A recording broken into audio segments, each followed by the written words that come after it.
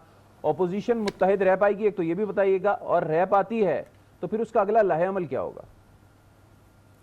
دیکھیے، میں سب سے پہلے تو عمران خان صاحب سے دوبارہ یہی ریکویسٹ کروں گی کہ جب وہ انٹرنیشنل فورمز پہ جایا کرے تو وہ اس طرح کی باتیں بالکل نہ کیا کرے کہ نواز شریف صاحب کا اے سی بند کر دے، کھانا کر دے بند، بیکاز وہ ایک وزیر اعظم آف پاکستان ریپرزینٹ کر رہے ہیں، وہ پی ٹی آئی کی ایک پارٹی نہیں ریپرزینٹ کر رہے، اور وہ وہاں جا کے بھی مریم بی بی کا نام لینا بھولتے نہیں ہیں. اور سیکنڈ میں یہ ریکویسٹ کروں گی کہ ہم پاکستان بالکل ٹرمپ کا 2020 کا جو الیکشن ہے اس کو فیسیلیٹیٹ کرنے میں ہم فیسیلیٹیٹ نہ کریں، کیونکہ پہلے بھی افغانستان میں جو یو ایس کی فیلڈ فورن پالیسی تھی اس کی دہشت گردی ہم آج تک فیس کریں اور آج بھی کریں.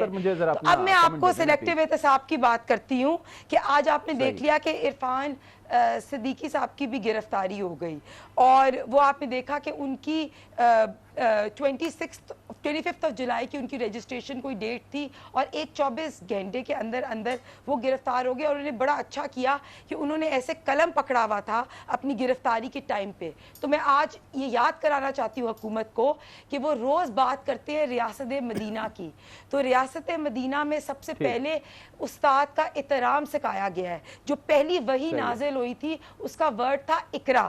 انہوں نے یہ کیا تھا، اسلام وہ ریلیجن ہے کہ جس میں ایک الفاظ بھی سکھانے والا جو بندہ ہے اس کا احترام کرنا چاہیے.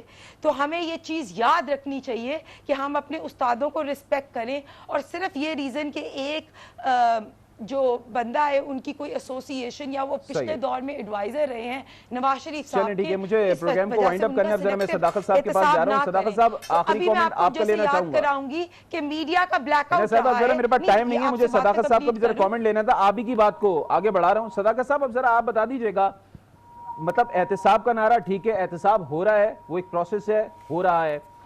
دیگر جو گرفتاریوں کی بات ہو رہی ہے، آپ کہہ رہے ہیں ادارے گرفتار کر رہے ہیں، چلیں ٹھیک ہے ادارے گرفتار کر رہے ہیں، لیکن معیشت تو آپ لوگوں کو ٹھیک کرنی ہے. جو عوام کا مسئلہ ہے کہ ڈالر سستا ہو، پیٹرول سستا ہو، سونا سستا ہو، روزمرہ کی اشیاء سستی ہوں، یہ مسئلہ کب حل کریں گے سر آپ؟ دیکھیں، میں امتیاز صاحب کی بات سے ایگری کرتا ہوں کہ بہت بڑا ٹارگیٹ رکھا ہے ٹیکس کا، لیکن وہ رکھا کیوں ہے؟ ہمارے پاس وقت دو راستے ہیں. ایک راستہ یہ ہے کہ جس طرح پہلے قرضے لے کے ملک پہ قرضوں کا انبار چلایا، اور آج ہم 1 روپیہ قوم پہ خرچ کر رہے ہیں، اور 3 روپے جو ہے وہ آصف زرداری صاحب اور نواز شریف صاحب کے دیے ہوئے قرضے کی قسط اور اس کا قرضے پہ سود دے رہے ہیں. اگر یہی چلیں گے تو پھر ملک چل نہیں سکتا. لہذا ہم کوشش کر رہے ہیں کہ ملک کو قرضوں کی بجائے اپنے ٹیکسوں پہ کھڑا کیا جائے. لہذا ایک تو وہ اس کا امپیکٹ ہے کہ چونکہ بہت بڑا خسارہ ہے بجٹ کا، اس لیے وہ ٹیکس کٹے کریں. دوسرا انہوں نے چلیں ٹھیک ہے، آپ کی بات، آپ کا پوائنٹ سامنے آ گیا کہ آپ چاہتے ہیں کہ قرضوں کے بجائے ٹیکسز پر اور اپنی کمائی پر جو ہے وہ پاکستان کو کھڑا کریں. بہت بہت شکریہ. صداقت علی عباسی صاحب ہمارے ساتھ موجود تھے، شیلہ رضا صاحب ہمارے ساتھ موجود تھیں، ہینا پرویز بٹ صاحب ہمارے ساتھ موجود تھیں، امتیاز گل صاحب ہمارے ساتھ موجود تھے، اور پروگرام کے پہلے سیگمنٹ میں جنرل ریٹائرڈ نعیم خالد لودھی صاحب بھی ہمارے ساتھ موجود تھے. ناظرین، حکومت جتنی بھی باتیں کرے، احتساب اپنی جگہ، سب چیزیں اپنی جگہ، لیکن معاشی میدان میں اب کچھ نہ کچھ کام کر کے دکھانا ہوگا، ورنہ یقیناً عوامی مسائل بڑھتے جائیں گے اور پھر حکومت کے مستقبل کو خطرات لاحق ہو سکتے ہیں. مجھے دیجیے اجازت.